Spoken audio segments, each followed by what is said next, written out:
Welcome to Examopedia plus where exam phobia ends. Reasoning में सबसे बड़ा डर पजल। लेकिन हमने भी कसम खाई है कि ये कोरोना वायरस खत्म हो या ना हो, इस डर को तो खत्म करके रहेंगे। लेके आ गया हूं आप लोगों के लिए एक छोटी सी सीरीज, 50 पजल की एक छोटी सी सीरीज। लेकिन दोस्त, अगर आप लोगों का साथ और इसी तरीके से प्यार बना रहा तो ये जो 50 पजल की सीरीज है इसको मैं कन्वर्ट कर सकता हूं 500 क्वेश्चंस की पजल। मुझे सोचने में बिल्कुल समय नहीं लगेगा। ये 50 पजल्स की जो सीरीज है ये 500 में कन्वर्ट होते हुए समय नहीं लगेगा। लेकिन इसी तरीके से अपना प्यार बनाए रहिएगा। देख लेते हैं कुछ पैटर्न्स जो बेसिकली हमारे एग्जाम्स में पूछे जाते हैं, चाहे वो एसबीआई क्लर्क हो, चाहे वो एसबीआई पीओ हो, या फिर आईबीपीएस क्लर्क या आईबीपीएस पीओ, या आरआरबी क्लर्क या आरआरबी पीओ, या कोई भी एग्जाम हो जहां पे इन टाइप्स की पजल पूछी जाती है। यह है हमारा सर्कुलर सिटिंग या पजल का एक पैटर्न, जहां पे हमारे एक सर्किल होता है और नंबर ऑफ पर्संस बैठे होते हैं। मे बी वो इनसाइड देख रहे हो या फिर वो आउटसाइड देख रहे हो, वो क्वेश्चन पे डिपेंड करता है।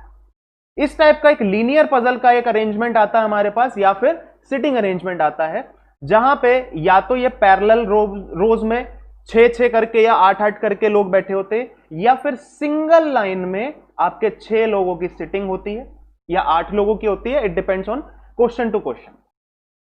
सर्किल को थोड़ा सा चेंज करके कहीं कहीं पे ये स्क्वायर दे देते हैं। बाकी पैटर्न सेम होता है, बस सर्कुलर टेबल ना होके वो स्क्वायर टेबल होती है, या फिर कहीं कहीं पे ट्रायंगुलर टेबल भी होती है। कुछ और पैटर्न्स होते हैं जो इस टाइप से होते हैं कि भाई अलग अलग फ्लोर पे कुछ लोग रहते हैं। फॉर एन एग्जाम्पल, 6 फ्लोर्स पे अलग अलग पर्सन रहता है और वो अलग अलग कार चलाता है। तो ये कुछ अलग अलग पैटर्न्स आपके बनते हैं। शुरुआत करेंगे पहले क्वेश्चन से, पहली पजल से, पहली सिटिंग अरेंजमेंट से।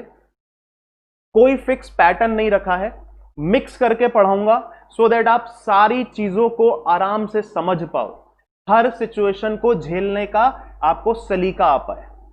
बढ़िया बढ़िया क्वेश्चन लेके आया हूं जो आज तक शायद ही आपने करे होंगे। बड़े खतरनाक क्वेश्चन है, ध्यान से समझना। ये आ गया है पहला क्वेश्चन और 3 मिनट का टाइमर लगाया है। हो सकता है 3 मिनट में आपसे हो जाए, हो सकता है ना हो।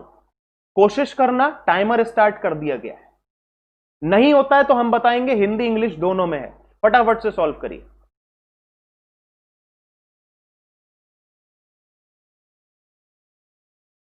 जो नए हैं, जिनको नहीं आता पजल क्या होता है, वो एक बार ट्राई जरूर करें।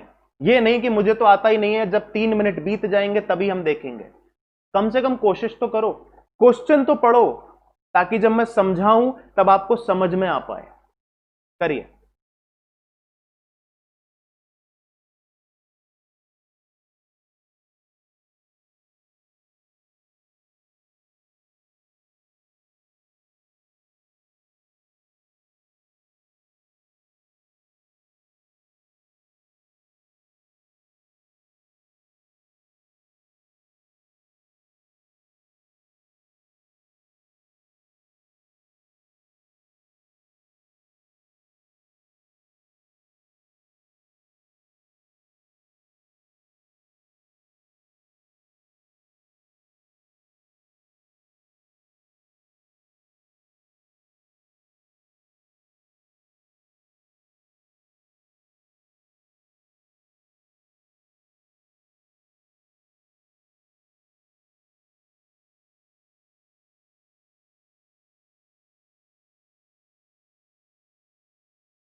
फास्ट, 1 मिनट बचा है बस।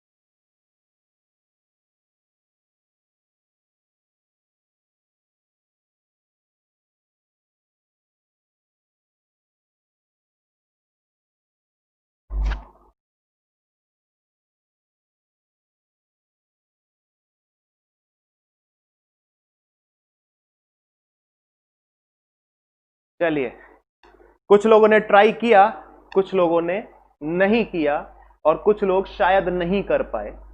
हम एक बार इसको देखते हैं कि भाई इस क्वेश्चन में है क्या। ध्यान से समझना, सॉल्व करेंगे बड़े आराम से। पहला क्वेश्चन है, बेसिक से समझाऊंगा, बहुत ही आराम आराम से समझाऊंगा।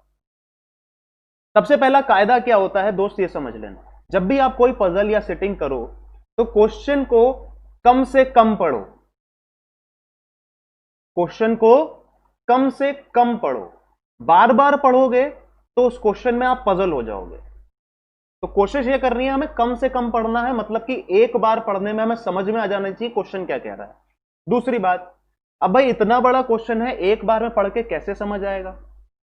तो उसके लिए क्या करना होता है, आपको जो क्वेश्चन बोल रहा है उसके छोटे छोटे हिंट्स अपनी कॉपी के साइड में बनाते चलिएगा।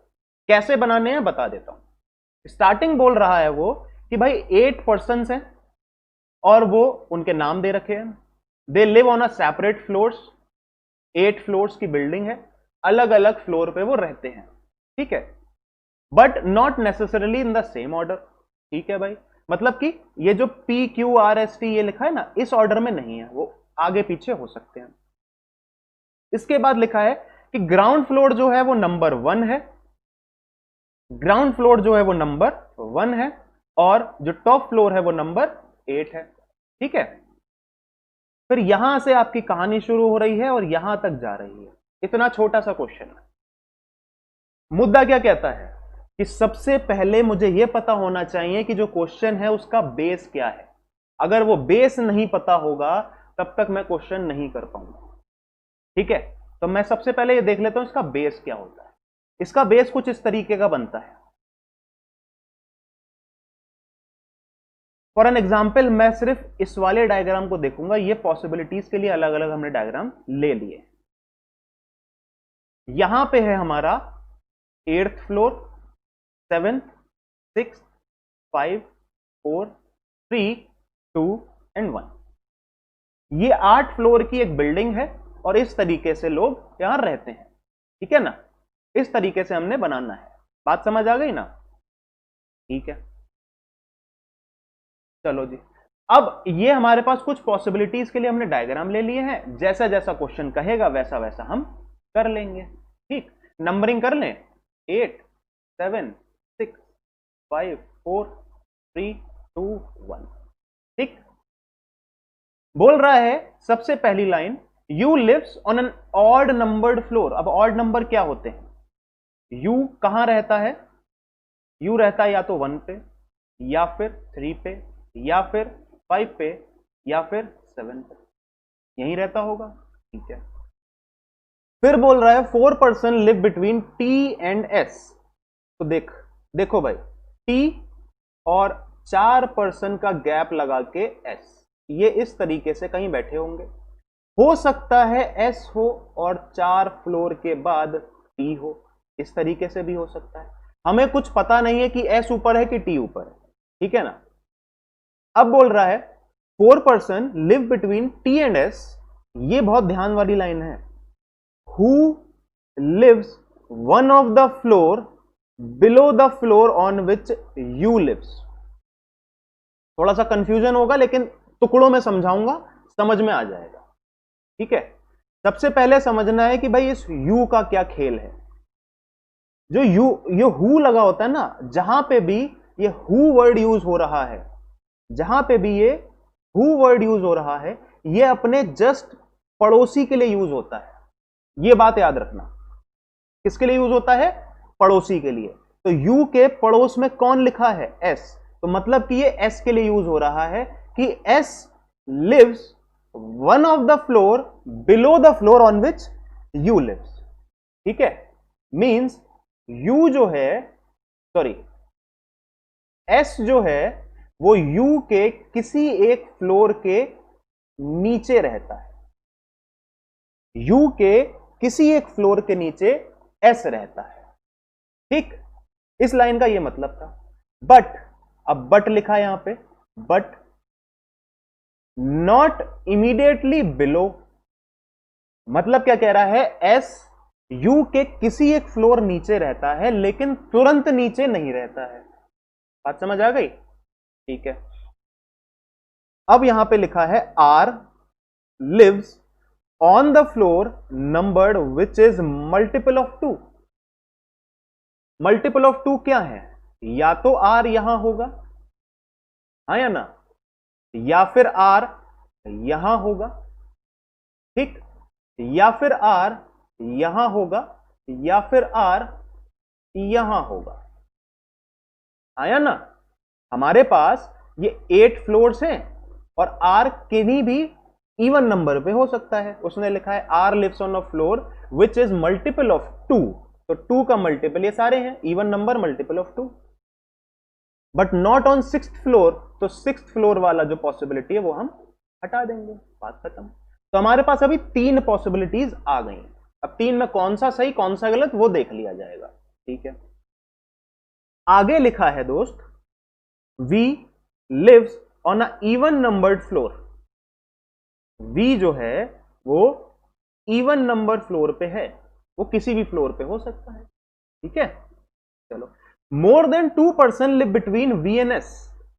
तो वी और एस में 2 से ज्यादा लोग हैं, वी और एस में 2 से ज्यादा लोग हैं, ठीक है।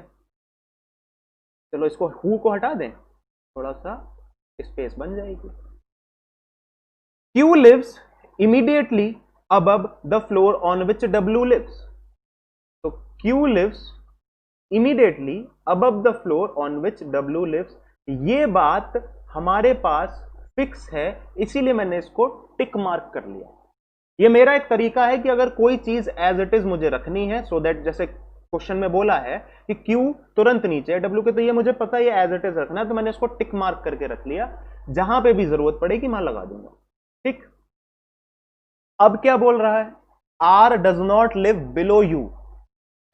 R does not live below U, तो अगर नीचे नहीं है तो कहां है दोस्त? यू के ऊपर ही तो होगा। आर यू के नीचे नहीं है तो यू के ऊपर ही तो होगा, तो यू के ऊपर है आर, ठीक है। चलो जी, R lives immediate not live below U. P lives on an odd numbered floor below T। तो P lives odd number पे और below T। T के नीचे रहता है P, लेकिन तुरंत नीचे रहता है या नहीं ये नहीं बताया गया है, और P जो है वो odd नंबर पे रहता है। इतना क्लियर हो गया? ये मैंने पूरा क्वेश्चन अपना साइड में नोट कर लिया। अब मैं इन हिंट्स के थ्रू अपनी पॉसिबिलिटीज को पूरा करूंगा, और जो पॉसिबिलिटी फिट बैठेगी वो आपका आंसर हो जाएगा, ठीक है ना। अब क्वेश्चन नहीं देखना है दोस्त, अब सीधा हमें हिंट्स पे जाना है। सबसे पहली पॉसिबिलिटी देखते हैं, अगर आर हमारा 2nd फ्लोर पे है तो आर के नीचे यू होना चाहिए दोस्त। ये वाली पॉसिबिलिटी के अकॉर्डिंग आर के नीचे क्या होना चाहिए? यू होना चाहिए, ठीक है। तो अगर मैंने यू को यहां रख दिया, ठीक है, यू को यहां रख दिया, तो ये वाली पॉसिबिलिटी नहीं हो पाएगी।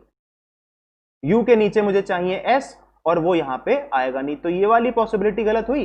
एक एक करके पॉसिबिलिटी गलत करेंगे अभी हम, ठीक है। बात समझ आ गई ना कि आर के नीचे यू और यू के नीचे एस, तो वो पॉसिबल है नहीं।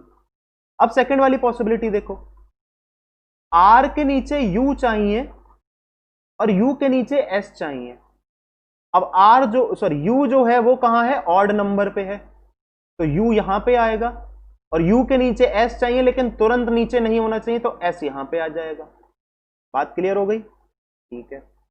अब एस मुझे मिल गया, और एस से रिलेटेड ये इंफॉर्मेशन है कि 4 फ्लोर छोड़ के टी आ जाए, ठीक है। 4 फ्लोर छोड़ के टी आ गया, ठीक। और टी के नीचे पी होना चाहिए किसी ऑड नंबर पे, तो टी के नीचे पी यहां पे आ जाएगा ऑड नंबर पे। इतना क्लियर हो गया दोस्त? ठीक। एक चीज यहां पे बोली है कि वी और एस में 2 से ज्यादा होने चाहिए, ये वाली इंफॉर्मेशन, वी और एस में 2 से ज्यादा होने चाहिए, और वी जो है वो हमारा इवन नंबर पे है, एस यहां पे है। ऊपर कितना जाए कि वी आ जाए, तो वी यहीं पे आ पाएगा, कोई और जगह तो बची नहीं है। वी और एस में 2 से ज्यादा होने चाहिए और वी इवन पे होना चाहिए, तो इवन जगह तो हमारे पास 8th फ्लोर ही बच रहा है, ठीक है। अब दोस्त ये देखना कि Q और W मुझे एक साथ रखने थे, लेकिन क्या इस वाली पॉसिबिलिटी में वो एक साथ आ पाएंगे? नहीं आ पाएंगे। तो ये पॉसिबिलिटी गलत हो गई नहीं हो गई? मतलब मुझे समझ में क्या आ गया कि जो R बैठेगा वो टॉप फ्लोर पे ही बैठेगा, वरना पॉसिबिलिटी बनाते रहोगे गलत होती रहेंगी। आंसर अगर बनाना है तो R को मुझे टॉप फ्लोर पे रखना पड़ेगा। अब मुद्दा यह कहता है कि मैं इस पजल को या इस सेटिंग को कैसे शुरू करूं। अभी तो पॉसिबिलिटीज गलत करी है ना, अब मैं क्या चीज रखूं कि मेरा बन जाए? तो दोस्त कुछ चीजें याद रखना, यह मूल मंत्र बता रहा हूं आपको। क्वेश्चन की शुरुआत या तो सबसे ऊपर से करो या सबसे नीचे से करो। मतलब या तो आप चीजों को यहां से रखना शुरू करो या फिर चीजों को यहां से रखना शुरू। ठीक है, चलो दूसरी बात क्या है, जितनी भी पॉसिबिलिटीज बनी हैं उनमें उस पॉसिबिलिटी जितनी भी हिंट्स बने हैं उसमें उस हिंट को उठाना है जो सबसे ज्यादा जगह घेर रहा हो, जो सबसे ज्यादा जगह ऑक्यूपाई कर रहा हो, उस हिंट को उठा के रख देना। ठीक, मेरे पास सबसे ज्यादा जगह घेरने वाला यही एक हिंट है, T 4 छोड़ के S, ये 6 स्पेस ऑक्यूपाई कर रहा है। सवाल ये उठता है सर कि T ऊपर रखें कि S ऊपर रखें? तो देख लेते हैं। अगर मैंने S को ऊपर रख दिया, फॉर एन एग्जाम्पल मैंने S को यहां रख दिया, तो क्या होगा ये देखो कि दोस्त S जो है, इस वाली चीज में देखना, S जो है वो U के नीचे आना चाहिए, मतलब S के ऊपर U होना चाहिए, लेकिन वो हो नहीं सकता, इसीलिए S यहां नहीं आएगा, T यहां पे आएगा। और अगर ये T यहां पे रखने के बाद मेरी ये पॉसिबिलिटी गलत होती है तो फिर आगे की कुछ चीजें देखेंगे, और अगर ये सही हो जाता है तो फिर हमारा काम बन जाएगा। लेकिन हम 50 पॉसिबिलिटीज बनाए, उससे अच्छा ये है कि जो मूल मंत्र है उनको फॉलो करो, या तो सबसे ऊपर से शुरू करो या सबसे नीचे से। सबसे ऊपर से शुरू कर लेते हैं। T 4 छोड़ के हमने S को रख दिया, और जैसे ही हमें S मिला हमने V को देखा, लेकिन V के लिए 3 जगह हमारे पास खाली है, 4 जगह वो हम बता नहीं पाएंगे, तो छोड़ देते हैं अभी। बात इतना क्लियर हो गया? ठीक है, अब S हमारे पास आ गया, और S के ऊपर कहीं U होना चाहिए और U के ऊपर कहीं R होना चाहिए। ठीक है, U होगा हमारा ऑड नंबर पे। ऑड मेरे पास क्या बच रहा है, या तो ये या फिर ये, यही ऑड है ना, हाँ या ना, यही तो ऑड है। S के ऊपर U होना चाहिए, किसी ऑड नंबर पे होना चाहिए U, तो वो यही बच रहे हैं 2 फ्लोर।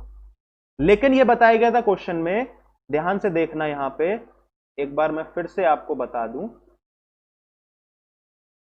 कि भाई U और S, U के नीचे S होना चाहिए, लेकिन तुरंत नीचे नहीं होना चाहिए। कहां लिखा था देखते हैं। Who lives on an odd numbered floor on which U lives but not immediately below? तो U यहां पे नहीं आ सकता, U की पोजीशन मुझे यहां फाइनल मिल गई। ठीक है, U की फाइनल मिल गई जगह। ठीक है, और जैसे ही U मिला वैसे ही मुझे पता चल गया, हाँ ठीक है मेरा R सही बैठा है। अब U मिल गया, मेरे पास ये एक इंफॉर्मेशन है जो मुझे एक साथ रखनी है, Q और W।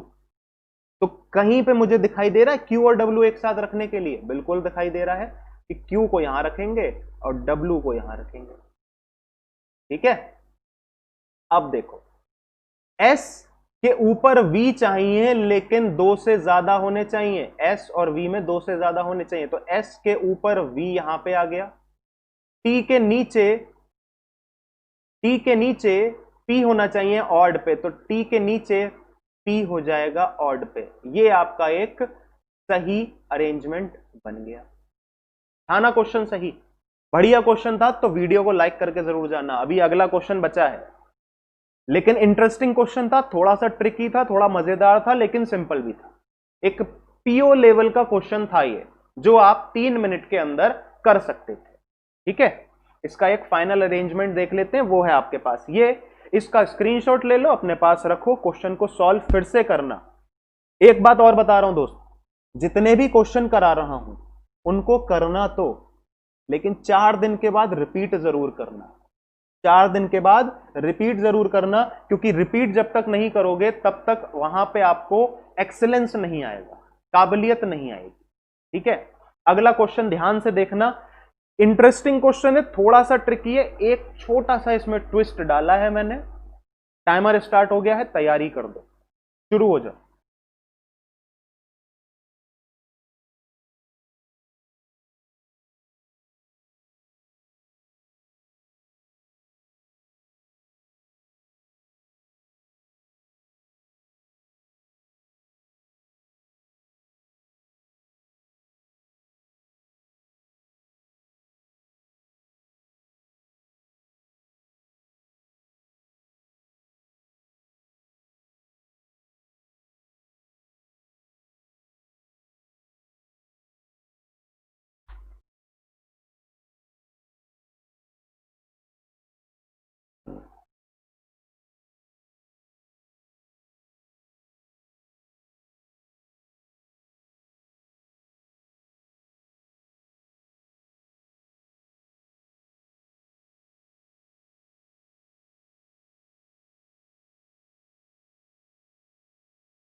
ट्विस्ट अगर पकड़ में आ गया हो तो क्वेश्चन फटाफट सॉल्व हो जाएगा, फटाफट से कर लो। बहुत छोटा सा ट्विस्ट है, बहुत बड़ा नहीं है, आधे बच्चे समझ भी गए होंगे।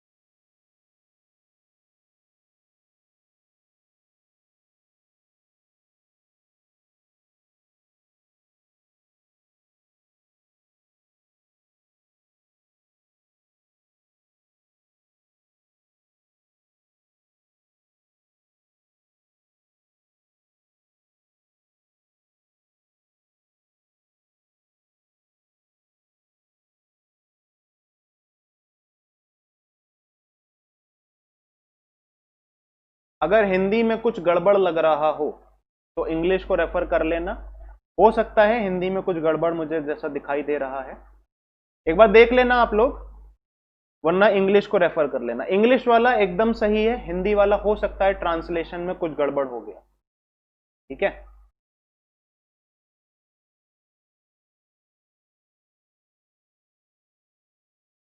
ये आखिरी लाइन शायद नहीं है हिंदी में, ये वाली लाइन नहीं है शायद। चलो टाइम्स अप, आगे बढ़ते हैं। ठीक है, क्वेश्चन को एक बार देखते हैं।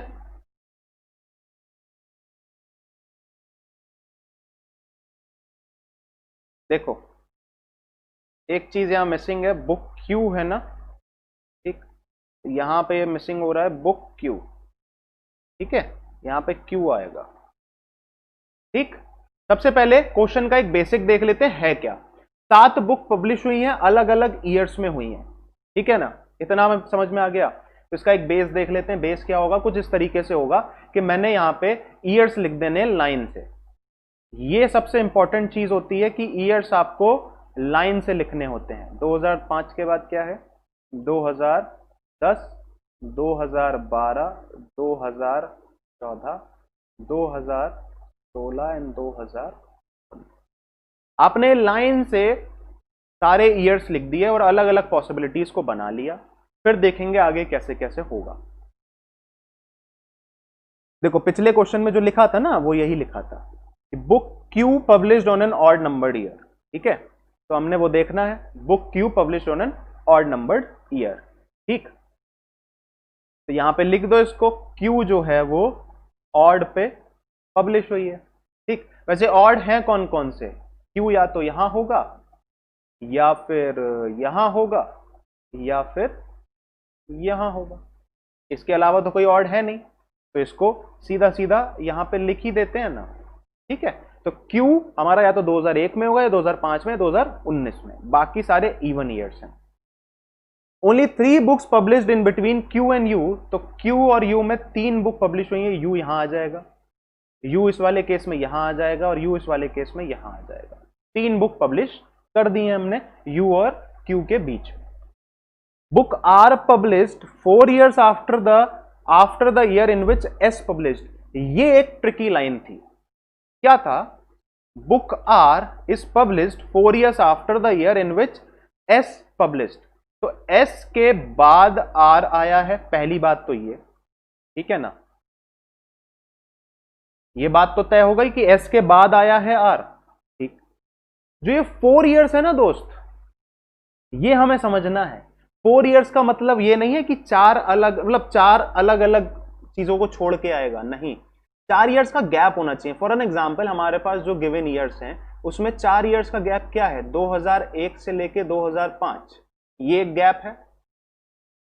और एक और गैप हमें दिख रहा है 2012 से लेके 2016। इसके बाद हमारे पास कोई और ऐसा गैप नहीं है जो 4 years का हो। बस ये एक ट्विस्ट था इसमें। मोस्टली बच्चों ने 4 का गैप दे दिया होगा S और R में, लेकिन ऐसा नहीं है, वो 4 years का वो ट्विस्ट था, ठीक। अगली लाइन देखते हैं कि भाई V published on an year which is completely divisible by 3, तो V जो है वो डिविजिबल बाय 3 होना चाहिए। बात समझ आई? V जो है वो डिविजिबल बाय 3 होना चाहिए। सबसे पहले देख लो क्या 2001 डिविजिबल है? हाँ है। 2001 3 से पूरा पूरा जाएगा, 6 6 7, आया ना। अब क्या करना है सर? देखो, हो सकता है आप कहो सर इसमें तो बहुत टाइम लगेगा, सारे ईयर्स को मैं 3 से डिवाइड करके देखूंगा। देखो, ट्रिक समझना क्या है, ये स्मार्ट अप्रोच होती है। आपने ये देखा कि हाँ भाई 2001 डिविजिबल है। अब मैं 2001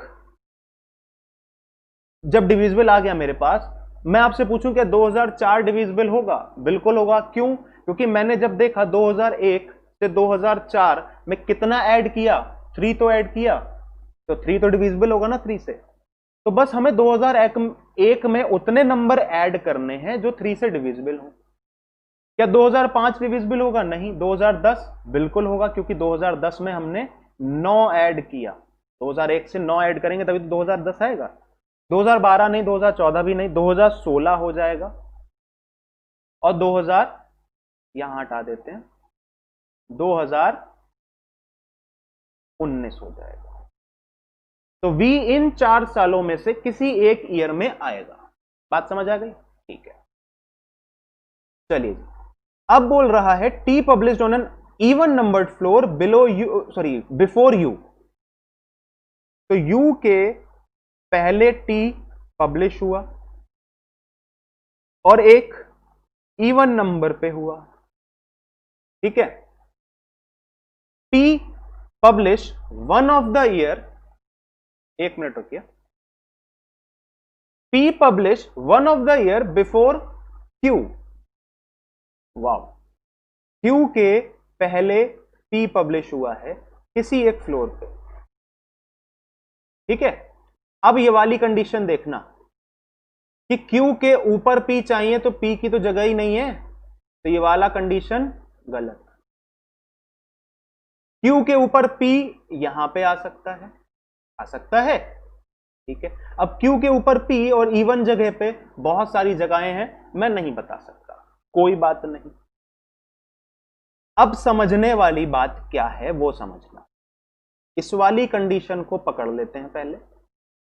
मेरे पास S और R को बिठालना है, S के बाद R आना चाहिए, 2001 से 2005 में होना चाहिए या फिर 2012 से 2016 में। तो इस वाली कंडीशन में देखो 2001 से 2005 में तो हो नहीं पा रहा है। ऐसे देखो, हाइलाइटर यूज कर लेते हैं, इस जगह पर तो यूज नहीं होगा,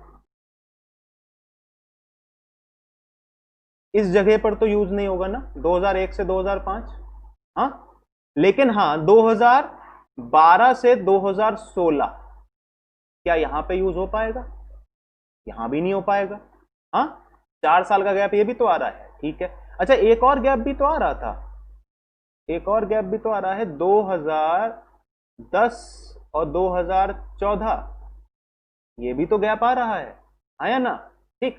अब देखो 2012 से 2016 ये भी गैप हम पूरा नहीं कर पाएंगे क्योंकि यहां पे ऑलरेडी यू है। हाँ, तो 2010 से 2014 यही वाला हम गैप पूरा कर पाएंगे। 2010 में रख दो एस को और 2014 में रख दो आर को। ठीक है ना? इतना क्लियर हो गया? बात समझ आ गई? ठीक है। बोल रहा है U के ऊपर T है किसी इवन फ्लोर पे, U के ऊपर T इवन फ्लोर पे यहीं आ पाएगा। और आखिरी लाइन क्या बोली है? V जो है वो डिविजिबल होना चाहिए 3 से, और 2019 मेरा डिविजिबल है, तो मतलब V यहां आ गया। मेरा ये पूरा का पूरा सही अरेंजमेंट बन गया। मुझे इसकी जरूरत ही नहीं पड़ी, इसकी जरूरत पड़ी ही नहीं। आपका अरेंजमेंट साफ साफ आ गया है। फाइनल अरेंजमेंट ये रहा, देख सकते हैं। जो ट्रिक थी, वो जो ट्विस्ट था, वो बस वही था 4 इयर्स वाला। वो 4 का गैप नहीं है, 4 इयर्स का गैप है। तो आपको इयर्स, नंबर ऑफ इयर्स देखने हैं कि जैसे यहां पे दिखा रहा है साफ साफ कि भाई 2001 से 2005 का 4 साल का गैप है, 2010 से 2014 का भी 4 साल का गैप है, और 2012 से 2016 का भी 4 साल का गैप। तो ये 4 साल का गैप ये वाला पूछा गया था, ना कि 4 का गैप। ठीक है। देखो दोस्त, मिसलेनियस की एक सीरीज चल रही है, उसका एक पार्ट आ चुका है, उसको फटाफट से देख लो अगर नहीं देखा है तो। उसका लिंक हम डिस्क्रिप्शन में लगा देंगे। टेलीग्राम चैनल को जरूर ज्वाइन कर लो, वहां पे सारी अपडेट्स मिलती हैं, प्लस डेली क्विज होती है। वीडियो को बिना लाइक करे मत जाना। सब्सक्राइब कर दो, इतना टेंशन किस बात की है सब्सक्राइब करने में?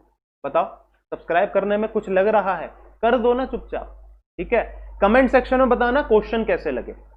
अगली सीरीज आएगी, अगली ये 50 क्वेश्चंस की सीरीज चल रही है। 1 हफ्ते 10 दिन के अंदर पता चल जाएगा आप लोगों का प्यार किस तरीके से बना हुआ है। फिर हम इस 50 को 500 में भी कन्वर्ट कर देंगे। तो ये आपके ऊपर डिपेंड करता है दोस्त। अभी एसबीआई बचा है, आईबीपीएस बचा है, आरआरबी बचा है।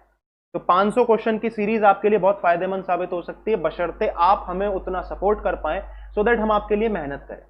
ठीक है। चैनल को सब्सक्राइब जरूर करिएगा। तब तक के लिए स्टे हेल्दी, स्टे सेफ।